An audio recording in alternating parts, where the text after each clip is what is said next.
Então, pessoal, como eu falei para vocês no início da aula, hoje a gente vai caminhar um pouco sobre a questão histórica da qualidade. Professor, por que conhecer um pouco da história é importante? Conhecer um pouco da história é importante para que a gente possa, primeiro, situar o momento na questão cronológica que nós vamos trabalhar dentro dessa disciplina. A partir de qual momento, digamos assim, foi solidificada a questão dos sistemas de gestão da qualidade. Então, o primeiro ponto de entender evolução histórica é para entender essa questão especificamente do ponto de partida. O segundo ponto é que, ao longo dos anos, à medida que a qualidade foi evoluindo, por mais que não existisse a denominação de sistema de gestão de qualidade, mas já existiam práticas de qualidade que embasaram o surgimento dos sistemas de gestão. Então, entender essa questão da evolução é importante nesses dois aspectos. Para a gente entender um pouco sobre essa evolução, a gente tem que remeter ao período dos artesãos. Quando a gente fala em artesão, a gente fala naqueles indivíduos que produziam dentro dos seus ambientes domiciliares, em sua maioria, ou em espaços destinados para isso, os produtos. Então, quando a gente fala em um artesão, a primeira coisa que a gente remete é que o artesão ele dominava todo o processo produtivo. Então, ele conhecia todas as etapas daquele ciclo de produção. Então, além de conhecer todas as etapas daquele ciclo de produção, remetendo a ele uma figura holística, ele era um especialista. Mas por que ele era um especialista? Porque ele sabia desenvolver especificamente cada atividade daquele processo, que englobava desde a concepção do produto até o pós-venda. Nesse sistema, neste modelo de produção, o cliente sempre estava muito próximo do agente produtor, o artesão. E o objetivo do artesão era sempre buscar atender as necessidades dos clientes. E muitas vezes as necessidades que um cliente tinha, outro cliente não tinha. Então ele precisava adaptar, muitas vezes, o seu processo produtivo ou absorver novas práticas para tentar atender os anseios e os desejos daquele cliente. Então, quando a gente fala nessa abordagem existente para a questão da qualidade, é uma abordagem que buscava atender às necessidades dos clientes. Quando a gente traçar um paralelo, principalmente com a Revolução Industrial, a gente consegue ter a noção da mudança de paradigma, porque quando adentrou na Revolução Industrial, o objetivo não era especificamente saber o que o cliente queria, saber o que o consumidor queria e atender às necessidades. Não, era produzir e jogar aquele produto no mercado que o mercado conseguia absorver aquela oferta que foi disponibilizada. Então, dentro do sistema artesão, a abordagem de qualidade buscava atender às necessidades dos clientes. E como era feito o controle de qualidade? O controle de qualidade era feito focando especificamente no produto, a partir da inspeção.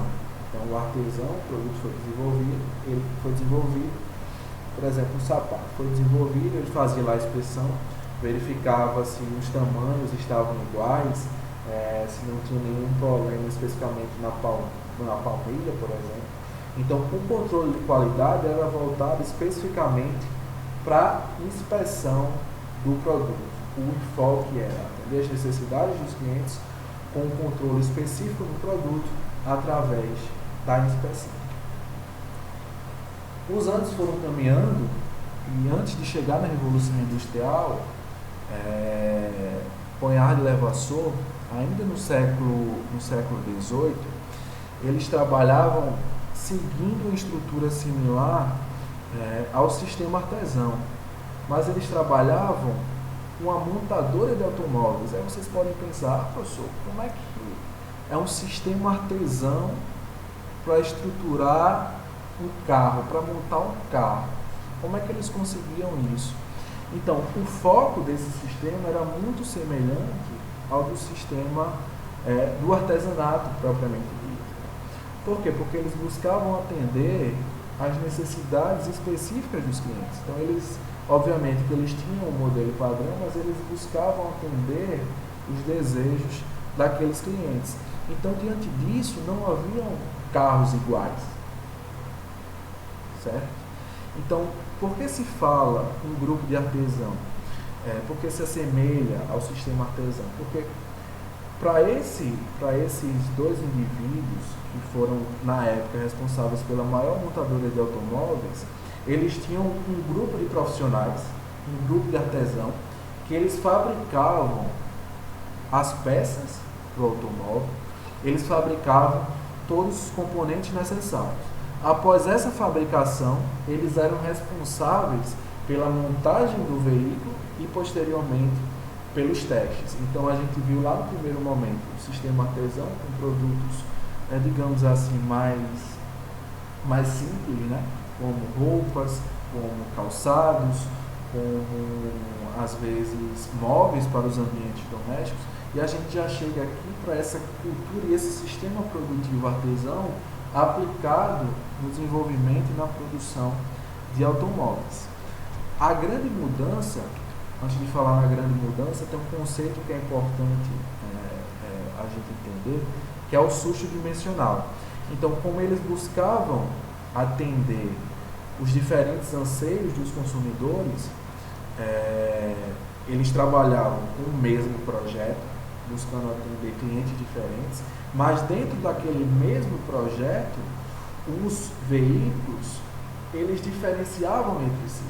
Então, quando a gente pensa numa linha automotiva hoje, que produz veículos, e naquela linha produzindo veículos totalmente diferentes, a gente buga um pouco nesse sentido, né? Então, a gente remete a esses dois indivíduos que conseguiam, dentro de um mesmo projeto, produzir veículos totalmente diferentes. Quando a gente fala de um sistema como esse, a gente remete muito aos custos do processo. Por quê? Porque quando a gente vai atender as necessidades de um cliente, especificamente, e essas necessidades são muito diferentes de outro cliente, os custos que a gente tem para tentar adaptar o nosso sistema produtivo, às vezes precisa trocar um molde, às vezes tem um tempo de preparação, o tempo de setup da máquina é diferente e isso acaba gerando custos maiores para aquele processo. Outro aspecto importante dessa época, ainda no século XVIII, é que não eram aplicados conceitos básicos de qualidade. Né? Então, a questão da confiabilidade envolve termos probabilísticos para se obter produtos dentro dos padrões estabelecidos. A questão da conformidade, se as peças, se os equipamentos estavam dentro também dos padrões estabelecidos. A questão da metrologia, da tolerância. Então, quando a gente está trabalhando com um padrão de qualidade, a gente tem lá nossa média, o limite superior, o limite inferior. Então, eles não trabalhavam com essa questão da tolerância e a questão das especificações. O que seria a especificação? O que é necessário para ter naquele carro, o que é necessário para ter. Então, eles não tinham isso bem definido. Eles trabalhavam muitas vezes até de uma maneira bem digamos assim, tácita, né, com base nos aspectos intuitivos. Aí, pessoal, veio a grande transformação dos sistemas produtivos, veio a Revolução Industrial. A gente sabe que a Revolução Industrial ela é dividida em três eras. Né? A primeira que durou ali entre o final do século XVIII e meados do século XIX. Então, quando a gente fala da grande transformação da Revolução Industrial, é principalmente referente à primeira revolução, à primeira era da Revolução Industrial, que foi quando a indústria propriamente dita e até o surgimento da máquina a vapor, ela eclodiu. Então, deu-se início aqui a um novo modelo produtivo. Por quê? Anteriormente a esse período, como vocês visualizaram, era o sistema artesanal. Então, o sistema artesanal focava em projetos específicos, atender às necessidades dos clientes. Quando veio a Revolução Industrial, aconteceu uma mudança completa de paradigma. Por quê? O objetivo agora não era mais a customização, atender às necessidades específicas. O objetivo agora era a padronização. Então, o que é a padronização, professor? Produção em larga escala. Maximizar a produção, minimizar esses custos, jogar isso no mercado que a demanda vai precisar absorver. Então, houve uma mudança completa desse sistema de produção. E diante dessa mudança completa, caracterizada pela produção em massa, pela produção em larga escala, adentrou-se na questão da linha de montagem. Então, a linha de montagem foi um mecanismo que fez com que essa maximização da produção ela fosse ampliada. Então, quando a gente fala nesse período em maximização da produção, produção em larga escala, minimização de custos, empurrar essa produção para que o mercado absorva, a gente tem que remeter sempre a Taylor e Ford. Por quê? Então, vocês já devem ter estudado ao longo do curso a questão dos sistemas produtivos, já devem ter estudado a respeito de Taylor e Ford. Quando a gente fala em Taylor, o que é que Taylor fez? Ele subdividiu a tarefa.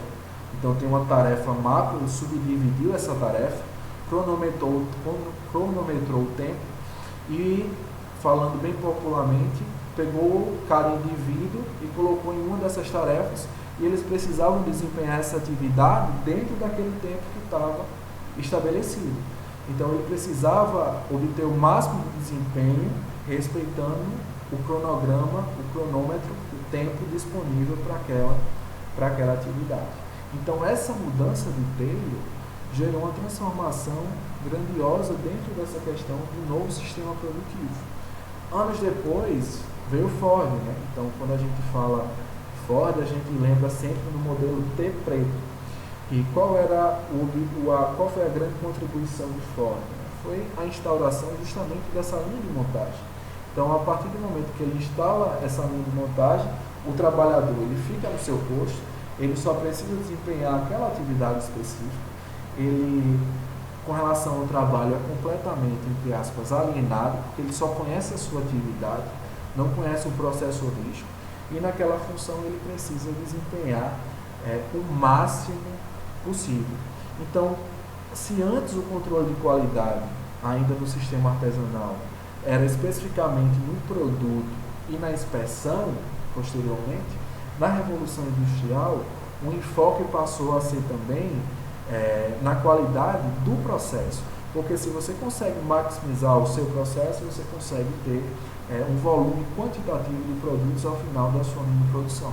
Então, o que era antes uma inspeção exclusivamente aos produtos no sistema artesanal, passou a ser uma verificação da qualidade do sistema e do produto final ao longo do processo.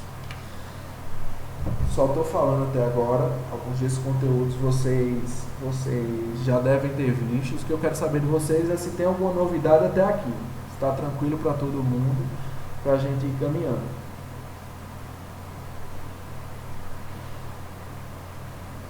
Kézia deu um retorno aqui. Se alguém tiver alguma dúvida, pode falar aí, pessoal.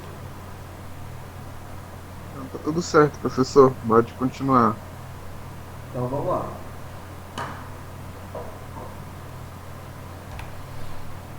E aí, pessoal, veio a década de 1930. Então, a década de 1930, ela marcou o salto do controle de qualidade. Por quê? Porque Schwartz, o que é que foi que ele fez? Ele trouxe os conceitos, trouxe a estatística para os processos produtivos dentro da empresa. Então, quando a gente fala em qualidade nos dias atuais, a questão da estatística é uma coisa básica.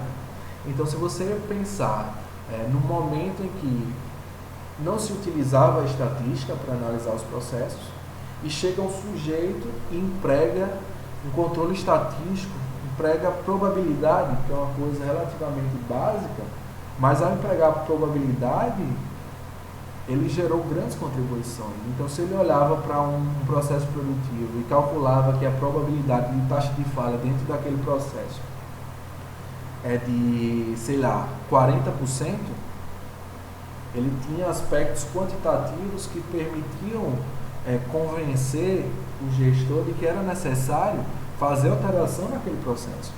Porque uma máquina, um sistema produtivo com a taxa de falha de 40% é muita coisa. Então, essa inserção da estatística dentro das realidades produtivas da empresa para verificar os aspectos de qualidade marcou um salto dentro da gestão da qualidade. Outro ponto importante, também associado a essa questão da inserção da estatística, foi o desenvolvimento dos gráficos de controle. Então eu trouxe essa figurinha aqui, só para remeter a vocês, acredito que essa altura do campeonato vocês já conheçam do que se trata um gráfico de controle. Então isso aqui é um gráfico bem simples, né? Então a gente observa isso aqui e vê, uma coisa tão simples. Mas antigamente não se trabalhava com isso daqui, né? Então a gente tem aqui embaixo o limite inferior, certo? A gente tem aqui a média e a gente tem aqui o limite superior. Então os gráficos de controle são muito importantes, principalmente nos aspectos de tolerância, né? Porque às vezes determinadas peças e determinados produtos, eles não possuem geometricamente, digamos assim, as mesmas dimensões. Mas como eles estão dentro dos parâmetros de controle, dentro do limite inferior e dentro do limite superior, aquele lote ou aquele conjunto de produtos, ele é aprovado. Então essa questão da inserção dos gráficos de controle trouxe enormes contribuições, porque antes não se tinha um parâmetro para avaliar se um lote produtivo ele era adequado ou não. Era muito baseado, como eu falei anteriormente, na questão intuitiva. Eu acredito que está dentro do tamanho certo. Então, quando a gente traz a estatística, traz a questão dos gráficos de controle, principalmente, isso já traz grandes contribuições. Então, é um dos motivos que fizeram com que a década de 30 fosse marcada por esse salto na questão da gestão da qualidade. Houve também o surgimento do ciclo PDCA. Então, efetivamente o ciclo PDCA ele ficou conhecido. Primeiro ele foi proposto, mas obviamente que ele só foi consolidado, digamos assim, a sua importância anos depois, décadas depois. Então o objetivo do ciclo PDCA é buscar a melhoria contínua dentro daquele processo, buscando obter os melhores parâmetros de qualidade. Então a gente sabe que o PDCA é subdividido em planejar, executar, checar e agir. Então é um processo contínuo que busca sempre a melhoria contínua dentro daquele processo. Não estou detalhando muitas ferramentas, porque não é o enfoque dessa disciplina especificamente. Aí, pessoal, surgiram as técnicas de amostragem. Então, professor, para que a amostragem é importante? A amostragem é importante porque dentro de um lote produtivo a gente precisa saber se aquele lote está em conformidade com os padrões previamente estabelecidos. Então, antigamente se fazia verificação de quase que todas as peças, né, de todos os produtos de um lote.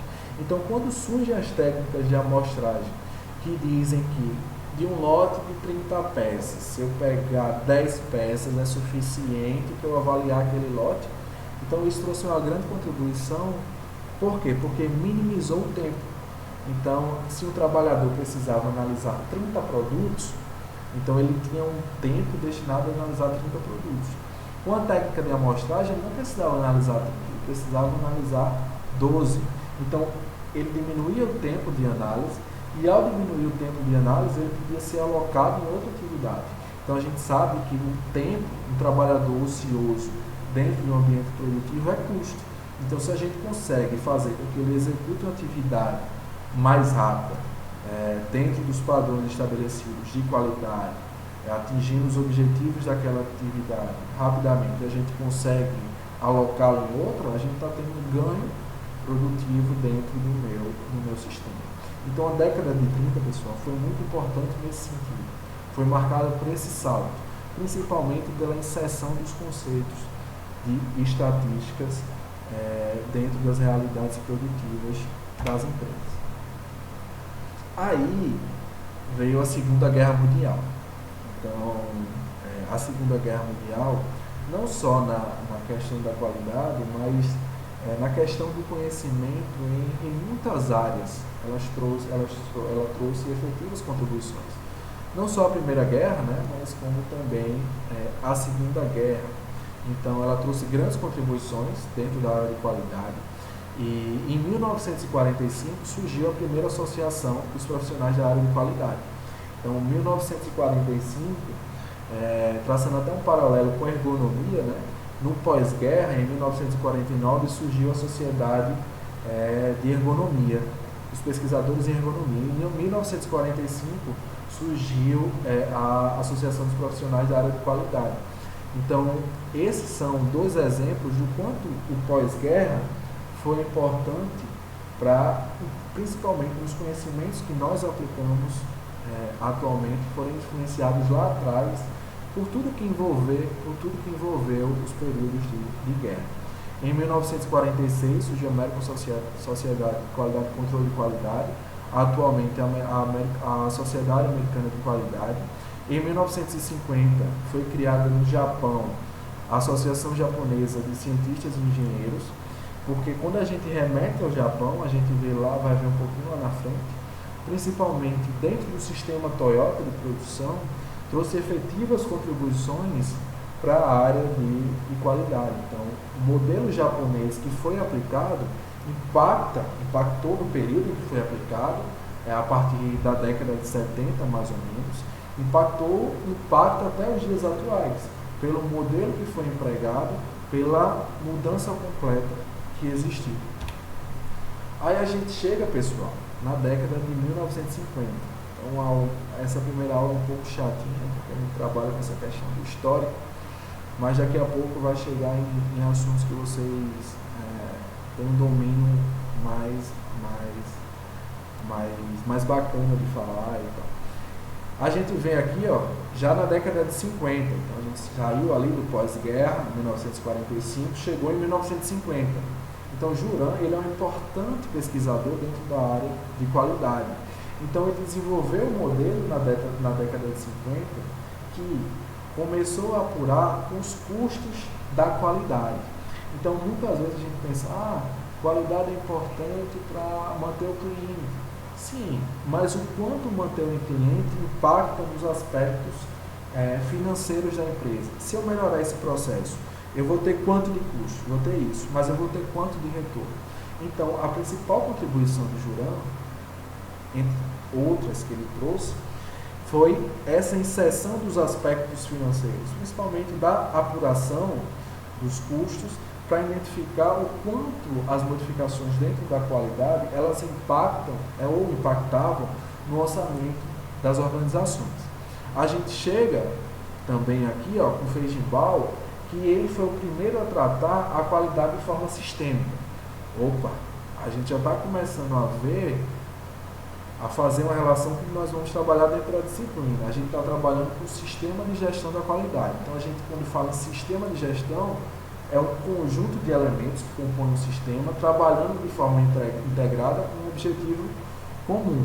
Então, o primeiro momento em que surgiu essa abordagem sistêmica, gravem aí, foi na década de 1950 com Feigenbaum, que ele começou a tratar justamente a qualidade de forma sistêmica, formulando o sistema de controle da qualidade total. E esse sistema de controle da qualidade total influenciou fortemente na série ISO 9000, que é um dos focos dessa disciplina. Então, a gente já começa a fazer uma associação lá da década de 50, certo? Com o que nós vamos trabalhar atualmente dentro da disciplina. Então, a gente vê aqui que dentro da década de 50 foi a primeira abordagem sistêmica que influenciou na série ISO da 9000, né, da Organização Internacional de Padrões ou de Normas, que desenvolve, que trouxe para nós a questão da série ISO de 9000, que garante as certificações, principalmente a ISO 9001, que garante as certificações de qualidade dentro das organizações. Então, a gente já começa a traçar a relação histórica do que nós vamos trabalhar com a década de 1950. E, em 1957, Crosby criou o programa Zero Defeito. Então, esse programa, na época, ele foi muito popular. Eu trouxe aqui até umas especificações para vocês, pessoal, porque esse programa, qual era a ideia dele? Ele entendia que um defeito, uma falha do sistema, não é um acontecimento que surge sem nenhuma causa aparente, digamos assim. É uma coisa que é inerente ao sistema e que eventualmente vai acontecer. O que deve ser feito é buscar maneiras de minimizar com que essas falhas possam acontecer. E dentro desse programa ele trouxe alguns aspectos. Inspeção na fonte, ou seja, buscar conhecer de onde está vindo os produtos, a questão da matéria-prima, tentar entender a questão da qualidade vinda do fornecedor. Segundo ponto, inspeção de todos os resultados. Então, se a gente tem um processo produtivo com 12 etapas, por exemplo, é interessante e é importante que se inspecione cada uma dessas etapas, porque se entre a etapa 6 e a etapa 7 tiver algum problema, aquele produto, aquele lote para ali, não chega até a etapa 12, que é a última etapa. Por exemplo, ação imediata, tem um problema, busca-se resolver. Simplificação do processo, ou seja, deixar o problema o mais claro possível para um colaborador, porque dentro desse programa ele exteriorizou que o ser humano é falho, os trabalhadores vão falhar. E à medida que a gente deixa o processo mais simples e claro para eles, eles tendem a falhar menos. Então, esse programa Zero Defeito, dentro da questão do sistema de gestão da qualidade, foi um programa muito importante para a época. Aí a gente chega, pessoal, no modelo japonês, certo? Deno e Juran, como eu já falei para vocês de Juran anteriormente, eles são grandes pesquisadores dessa área de qualidade e eles influenciaram nessa criação do modelo japonês, certo? E eles influenciaram justamente com aqueles aspectos estatísticos que eu mencionei anteriormente, lá da década de 30, que marcou o salto da gestão da qualidade. Então, esse modelo japonês, que foi traduzido no modelo como controle da qualidade por toda empresa, ou controle da qualidade amplo empresarial, ele se difundiu entre meados da década de 70 em diante e se perpetua até hoje. Antes de falar do sistema Toyota, para não ficar aqui só falando e ficar uma coisa chata para vocês, o que eu queria saber de vocês o que vocês entendem nessa altura do curso, o que foi o sistema Toyota? Quais foram as principais contribuições do sistema Toyota como modelo produtivo na época que se estende até os dias atuais? Então, quem puder contribuir com algumas características do sistema Toyota, só para fomentar essa discussão, seria bem válido. Então, quem puder ajudar aí, né, explicando alguns aspectos, alguma coisa que vocês lembram do sistema Toyota e tal, vai ajudar bem nessa discussão da aula de hoje.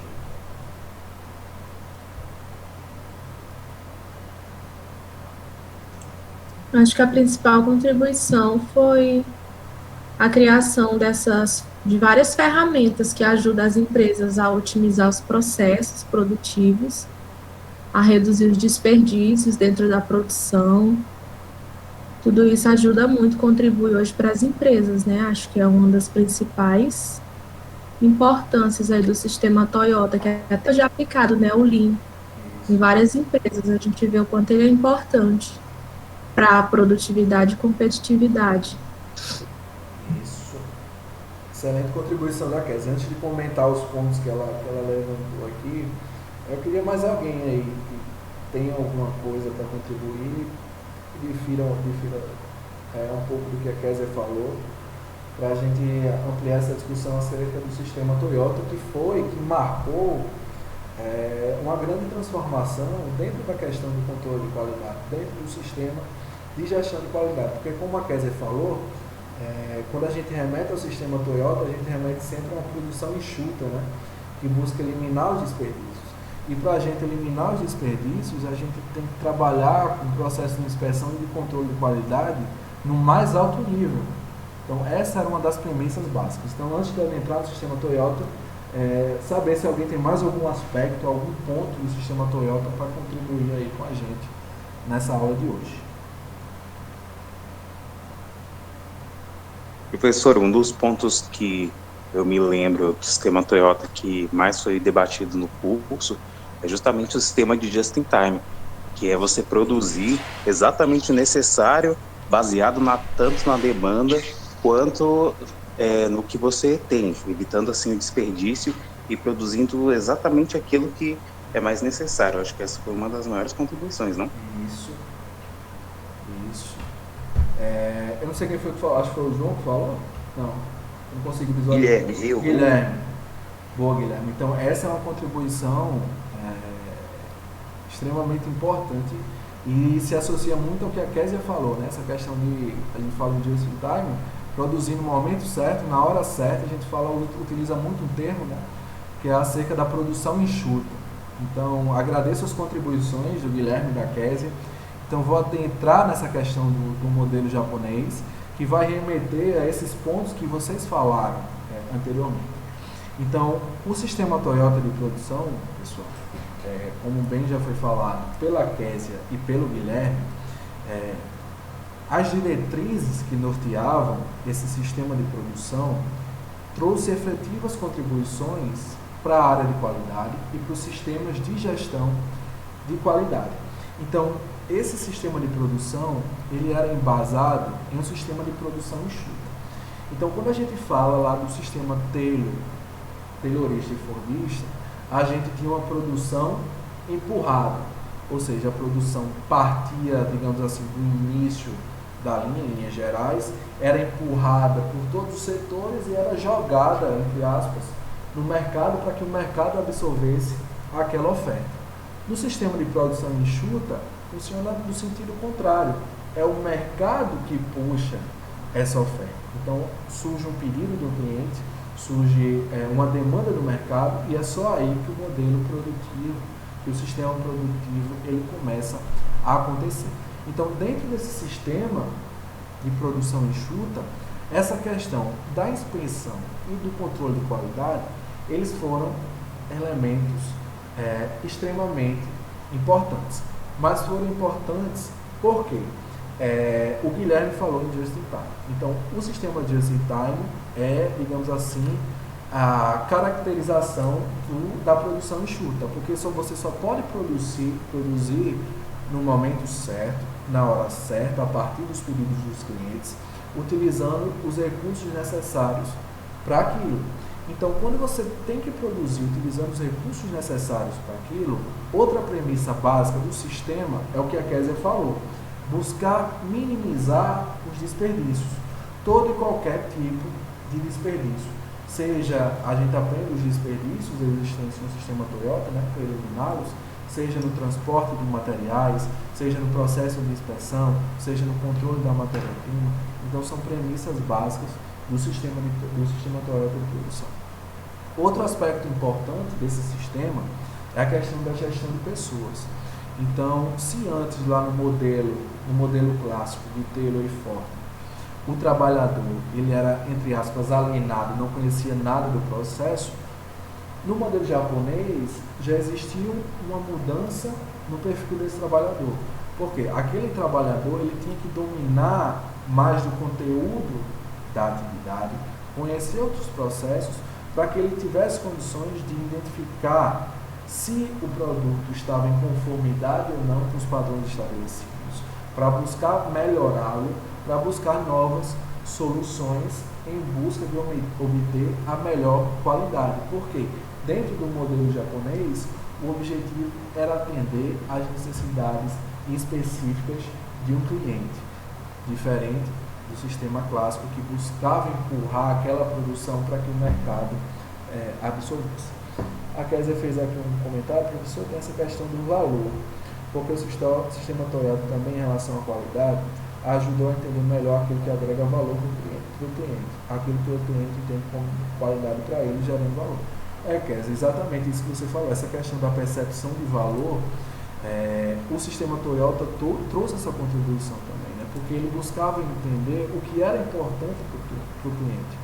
quais eram os aspectos que atraíam o cliente. Porque quando a gente fala da aquisição de um produto, o cliente vai ter sempre uma percepção de valor com relação àquele produto. Então, essa percepção de valor ela é influenciada por vários aspectos, desde da relação entre preço e finalidade, desde a relação da qualidade, desde a questão do atendimento que é prestado, do pós-venda. Então, todos esses aspectos influenciam na percepção de valor que o cliente tem com relação ao produto e com relação à empresa. Então, o sistema Toyota, ele trouxe essa mudança de paradigma, porque ele buscava identificar especificamente quais eram os anseios dos clientes. O cliente queria uma questão mais forte na qualidade do produto, queria aspectos de segurança, por exemplo. Então, ele desenvolvia aquelas condições. O modelo clássico, não. Ele trabalhava com custos mais baixos para empurrar a produção e o cliente não tinha o poder de escolha, não podia, digamos assim, ter uma variação com relação ao produto que era oferecido. Quando a gente remete ao sistema Toyota de produção, se a gente quiser sintetizar o sistema Toyota de produção em meio ao que o Guilherme falou, em meio ao que a Kézia falou, em meio aos conhecimentos que vocês já têm, a gente sempre tem que remeter a essa figurinha aqui. Por quê? Qual é a base do sistema Toyota? Rei-Junta, operações padronizadas, Kaizen. Então, operações padronizadas é um conceito que todo mundo já sabe, certo? O que seria o Kaizen? O Kaizen, eu acredito que muitos de vocês já sabem, né? O que se trata da melhoria contínua. Então, o sistema Toyota prezava sempre por estou em um nível bom, mas eu posso melhorar, certo? Então, a melhoria contínua, chamada de Kaizen, era uma das bases do sistema Toyota. Então, quando você fala em melhorar continuamente, isso está intimamente relacionado à questão da qualidade. Né? Porque, à medida que você busca melhorar um processo, você sempre tem que estar levando em consideração esses aspectos de qualidade. Outro aspecto importante, rei-junta. O que seria rei-junta? O nivelamento da produção. Professor, por que o nivelamento da produção é importante? O nivelamento da produção, pessoal, é importante para que ao longo do processo produtivo não sejam criados gargalos. Por exemplo, eu tenho 4 atividades. Essas atividades, elas possuem capacidades diferentes. Então, se elas possuem capacidades diferentes e uma, por exemplo, a atividade 3, possui uma capacidade inferior às outras, essa atividade 3 vai limitar o meu processo, porque ela vai gerar entre as atividades o estoque entre processo. Então, quando gera o estoque entre processo, era uma das maneiras do sistema Toyota de eliminar, reduzir os custos, reduzir os desperdícios, eliminando o estoque entre processo. Então, para você eliminar o estoque entre processo, você tem que buscar o nivelamento da produção. A gente chega aqui, pessoal, no just in time, que foi falado pelo Guilherme, essa questão de você produzir na hora, produzir no momento certo, a partir do pedido do cliente. Aí vem aqui um fluxo contínuo, ou seja, a partir do momento que o processo, que a produção foi puxada, o processo iniciou, esse processo tem que ser contínuo, ou seja, não pode ter interrupções. Porque se seu processo está andando e existe uma interrupção para a manutenção de uma máquina, o seu processo vai ficar parado, você vai ficar com estoque entre processos. E isso é o que o sistema Toyota buscava eliminar. Outro aspecto importante é o take time. O que seria o take time? O take time é o ritmo da produção. Então, um dos objetivos do sistema Toyota era buscar manter sempre esse ritmo da produção. Por exemplo, se eu preciso desenvolver 20 unidades nessa semana por hora, então eu tenho que manter esse ritmo de produção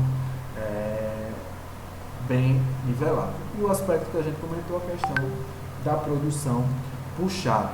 Aí a gente vê aqui, GDocker, que é a autonomação. Então, o que seria a autonomação? Outra forma que o sistema Toyota encontrou para obter melhor aspecto no que tange a qualidade é a autonomação. Então, o que seria a autonomação? É a autonomia que as máquinas elas possuem para ter uma peça que está fora dos padrões. Então, a máquina ela tem autonomia para retirar aquela peça daquele lote. Então, isso fez com que, ao final, peças defeituosas que, porventura, chegavam até ao lote final, que seriam comercializados, não chegavam mais. Outro aspecto importante dentro da área de qualidade foi o Poka-yoke. O que seria o Poka-yoke? Que é a prova de erros, digamos assim. É criar dispositivos que minimizem a possibilidade de erros por parte do trabalhador ou por parte do processo. Todos esses aspectos aqui, pessoal, tinham como objetivo oferecer ao cliente a mais alta qualidade, com um custo relativamente mais baixo, principalmente a partir da redução dos desperdícios e com o menor lead time. Lead time é o tempo de atravessamento, o tempo que o produto leva para sair desde a primeira estação, desde o primeiro processamento até o último processamento. Então, por esses conceitos que foram abordados pelo sistema Toyota, a gente já vê a relação que existe, os impactos que ela trouxe para os sistemas de gestão de qualidade. Então, aqui, pessoal, são alguns conceitos do sistema Toyota, mais para relembrá-los, a questão do Lean Production, que é a questão da produção enxuta, just in time, eliminar desperdícios, Kaizen, que é a questão da melhoria contínua, Keiretsu, que é a questão da rede de fornecimentos. Então, o sistema Toyota buscava trazer os seus fornecedores para perto e muitas vezes mudava os sistemas de produção dessas empresas. O Poka-yoke, que é o dispositivo à prova de erros. Então, aqui a gente vê dois exemplos aqui para esse encaixe. Então, quando você faz essa adaptação para minimizar o erro, ou para os produtos que possuem defeitos, sair da linha produtiva com os aspectos de autonomação. E a rejunta é o nivelamento da produção. Então, uma breve revisão, pessoal, a respeito do modelo japonês, do sistema Toyota de produção, que também dentro desse modelo japonês aparece Ishikawa. Então, quando se fala em diagrama de Ishikawa, diagrama de espinha de peixe, a gente já conhece. Então, ele contribuiu fortemente com o modelo japonês, principalmente com o diagrama de Ishikawa, e nesse período também com a difusão das 7 ferramentas de qualidade. Difusão propriamente dita e da importância que elas têm para as organizações. Então, da carta de controle, o histograma, o diagrama de Pareto, o diagrama de dispersão, fluxograma, diagrama de espinha de peixe e a folha de verificação. Sistema Toyota, acho que ficou tranquilo para todo mundo, né? Mais uma revisão, e a importância dessa revisão é para remeter principalmente, pessoal, o quanto esses aspectos do sistema Toyota se relacionaram com os aspectos de qualidade e quanto os procedimentos que eles utilizaram impactaram diretamente nas questões de qualidade. Tranquilo o sistema Toyota para todo mundo? Acho que sim, né? Sim, tranquilo, professor. Então vamos lá. Professor, tudo certo. Aí a gente chega, pessoal, na década de 80. Né? Então, em meio à difusão da globalização, surgiu um modelo normativo da ISO para a área da gestão de qualidade, que é a série 9000. Né? Então, a gente vai trabalhar, que é o foco principal dessa disciplina, é esse sistema de gestão de qualidade a partir das certificações, a partir da certificação principalmente da ISO 9001. Então, eu trouxe esse balanço histórico, né, para que vocês entendam quando surgiu, por exemplo, a ISO 9000. Então, a década de 80 ficou marcada pelo surgimento da série ISO. Ainda na década de 80 surgiu o programa Seis Sigma, né, desenvolvido pela Motorola. Então, como já está caminhando aqui no final da aula, vou dar uma acelerada. Então, quando se fala, pessoal, em Seis Sigma, primeiro ponto a gente tem que remeter o que é o Sigma, né? Então, o Sigma, falando assim popularmente, era utilizado como um parâmetro de qualidade. para representar a quantidade de defeito por milhão. Então, 6 sigmas são 6 níveis. É o 6º nível que a Motorola, lá na década de 1980, conseguiu implementar. E deixa eu ver até se eu tenho aqui a informação de, por exemplo, 1 sigma. Para 1 sigma, a taxa de defeitos por milhão é de 690 mil. Para 2 sigma, esse programa, a taxa de defeito por milhão é de 308.537. 3 sigma cai para 66.807. 4 sigma, 6.210. 5 sigma, 236. E 6 sigma para 3,4 falhas ou defeitos por milhão. Então, quando falar nesse programa que foi desenvolvido pela Motorola, o 6 sigma, e acredito que muitos de vocês já devem conhecer, então estou trazendo essa informação para aqueles que porventura não conhecem. Falou em sigma, um parâmetro de qualidade que remete à taxa de falhas ou de defeitos por milhão. Então, só fazendo a recapitulação, 1 sigma equivale a 690 mil falhas por milhão. Então, a taxa de falha altíssima, quase próximo a 70% de falhas dentro daquele sistema. Então, esse programa 6 sigma, que é o nível mais alto desse programa, ele busca trabalhar com base no controle estatístico da qualidade, com os conhecimentos implementados por Juran lá na década de 1930. E qual era o objetivo? Reduzir o tempo, defeito e a variabilidade do processo. E quais eram as metas? As metas desse programa. Primeiro, taxa de falhas por processo 3,4 a cada 1 milhão. Isso fazia com que os produtos em conformidade fossem quase 100% dos tempos. 100% do tempo. E o método utilizado pode ser o DMAIC ou DMADV. A diferença entre eles é principalmente nessa sigla aqui, ó, o Improve, o inglês, e o Daily Design. A diferença é que o DMAIC, que é mais utilizado, o Improve remete a uma melhoria que é necessária dentro daquele processo. Já no DMADV, o design remete a você fazer tipo estudos pilotos, experimentos, para poder verificar se aqueles estudos pilotos, aqueles experimentos conseguem ser efetivos no cenário prático. Então, passando rapidamente por esse programa que foi difundido, que foi desenvolvido na década de 1980 pela Motorola e é muito utilizado nos dias atuais pelas empresas. Obviamente que muitas empresas dizem que aplicam 6 sigma, mas não conseguem ter uma taxa de falhas nem próxima do que o método, do que o programa especifica. E a gente chega, pessoal, na gestão da qualidade moderna, nos períodos atuais, que ela busca remeter tanto a questão do período artesanal, que são os aspectos da customização, a se aproximar das necessidades dos clientes, dos anseios dos clientes, com a maior customização, como a produção em larga escala. Então, o objetivo é produzir o máximo possível, atendendo às necessidades dos clientes, minimizando esses custos, gerando o maior valor agregado possível e valor percebido para o consumidor.